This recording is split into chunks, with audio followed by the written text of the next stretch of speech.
humanos complexos, sejam bem-vindos ao segundo episódio do Complexo 15, um podcast para falar sobre temas da vida cotidiana sob uma perspectiva psicológica em 15 minutos ou menos. Alguma vez sentiste que te afetas por tudo?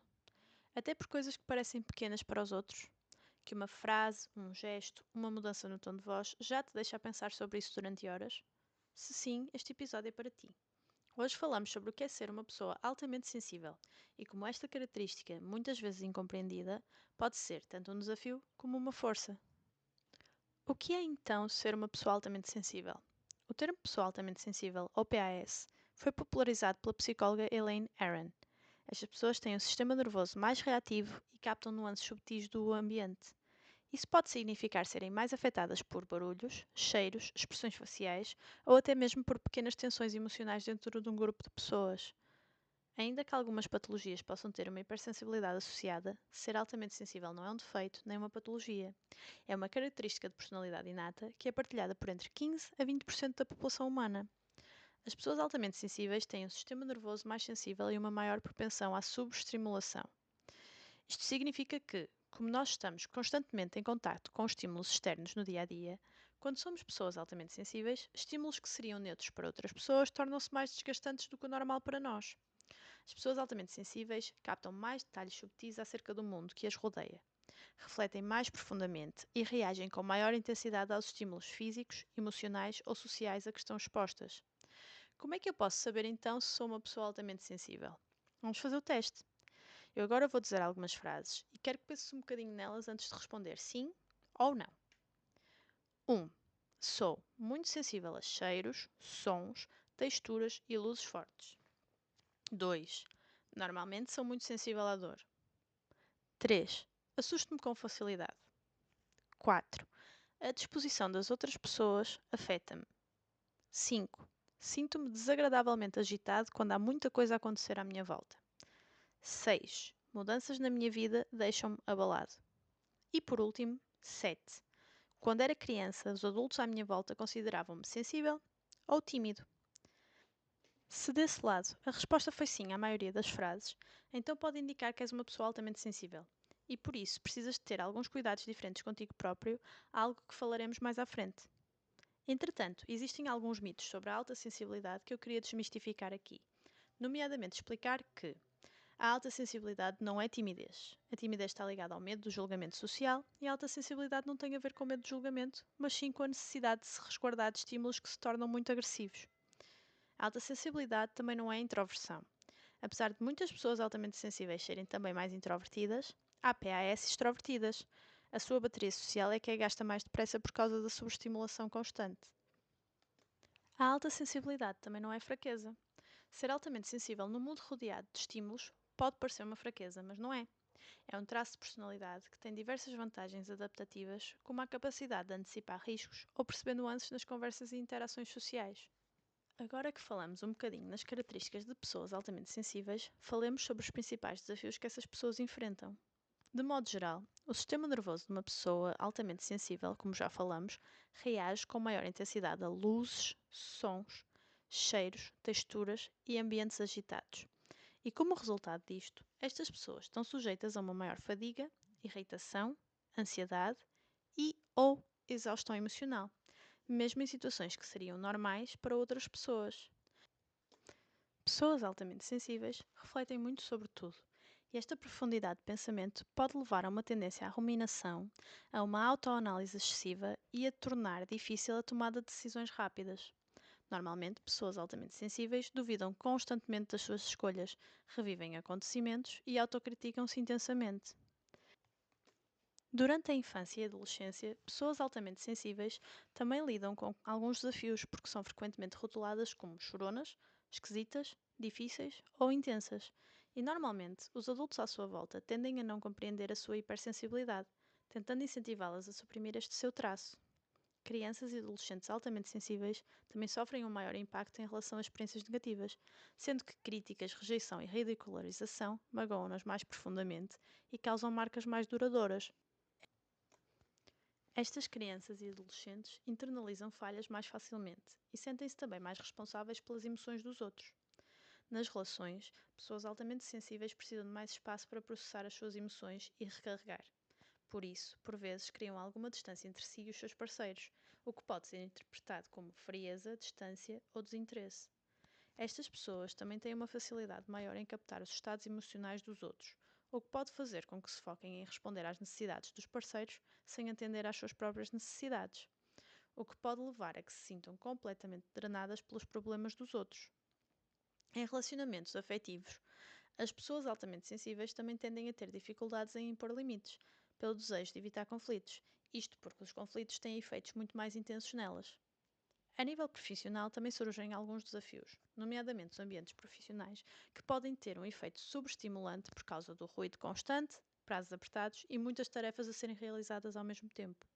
Pessoas altamente sensíveis têm dificuldade em manter o foco e o bem-estar quando não têm um espaço, silêncio e previsibilidade, que por vezes é difícil de encontrar em ambiente profissional. O feedback negativo também é sentido de forma mais intensa por pessoas altamente sensíveis, que podem então evitar expor as suas ideias ou aceitar promoções do trabalho por medo de serem mais julgadas. Para além disso, os colegas podem ter uma tendência a incentivar pessoas altamente sensíveis a serem mais resistentes ou então a relaxar, algo que pode levar a uma pressão ainda maior para se adaptarem ao que é considerado normal, e esta pressão pode gerar uma ansiedade constante e contribuir para a diminuição da autoestima. Pessoas altamente sensíveis também têm uma hipersensibilidade física, o que as leva a ter reações mais fortes à medicação, cafeína, dor, frio, fome e alterações hormonais. Para além disso, também têm mais propensão a sofrer de insónias e somatizações relacionadas com o stress. No que diz respeito à sua saúde mental, pessoas altamente sensíveis tendem a ter uma autoimagem distorcida, uma vez que desde cedo na sua vida estas pessoas são rotuladas como sendo sempre demasiado, ou demasiado sensíveis, ou demasiado dramáticas, mas sempre demasiado. E por esse motivo, as pessoas altamente sensíveis desenvolvem um sentido de identidade baseado no facto de que ser demasiado é um defeito. Isto cria uma luta interna constante entre serem autenticamente elas próprias e a adaptação social, tentando ser mais aceitáveis dentro de uma sociedade que permeia as pessoas que sentem menos intensamente.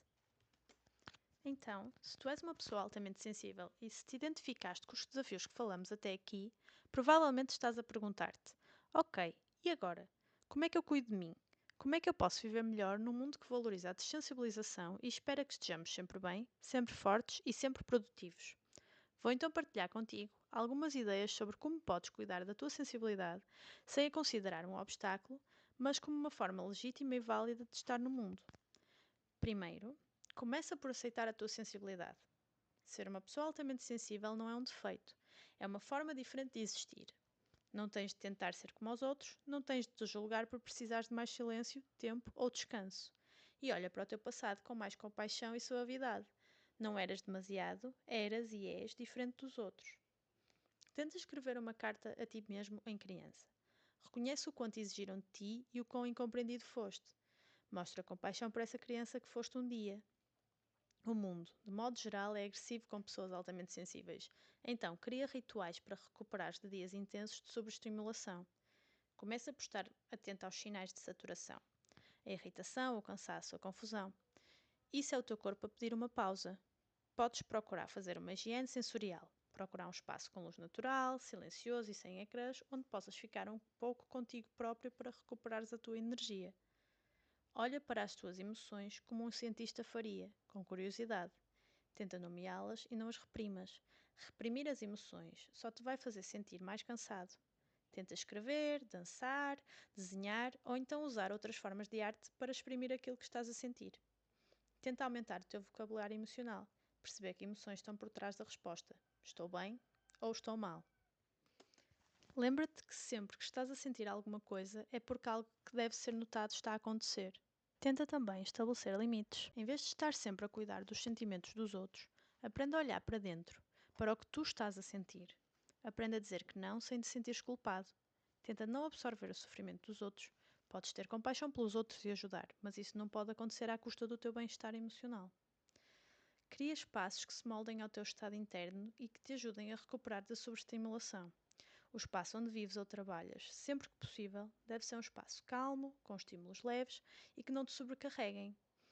Afasta-te sempre que possível dos contextos que te esgotem, como por exemplo as redes sociais, televisão ou pessoas que são super estimulantes. Valoriza-te como és. Lembra-te que ser altamente sensível não é um defeito, é uma força. Cria momentos simbólicos onde possas estar tranquilamente a contemplar o céu, a ler ou a meditar.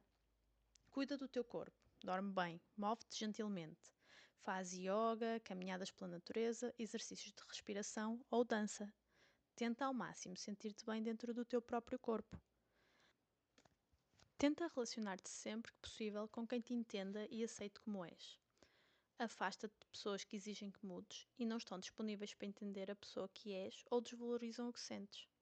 Essas pessoas não te fazem crescer enquanto pessoa e continuam o ciclo tóxico de tentar mudar para ser mais socialmente aceite. E por falar em toxicidade, não deixes que a produtividade tóxica te apanhe. Tu funcionas por ciclos, por isso, respeita-os. Sucesso é viver com sentido e não estar sempre à procura de validação. E o descanso não é um luxo, mas sim a preservação da tua saúde física e mental. E por último, se sentires que precisas, procura ajuda. A terapia pode ser uma boa opção para te ajudar a curar feridas que foram criadas no passado por incompreensão ou pressão social e pode ajudar-te a entender-te melhor e a viveres mais alinhado com a pessoa que és e mais em paz. Ser altamente sensível é também ter acesso a uma riqueza emocional que muitos não têm. É notar o que os outros não notam. É sentir profundamente. E isso é um dom. Talvez o mundo não te tenha ensinado a ver isso como uma força, mas podes começar hoje a olhar para a tua sensibilidade como um recurso valioso. Fica com esta ideia: sentir demais não é o problema. O problema é tentar caber num mundo que ainda não sabe acolher quem sente assim. E é isto. Chegamos ao fim de mais um episódio. Obrigada por estarem desse lado e vemo-nos no próximo episódio.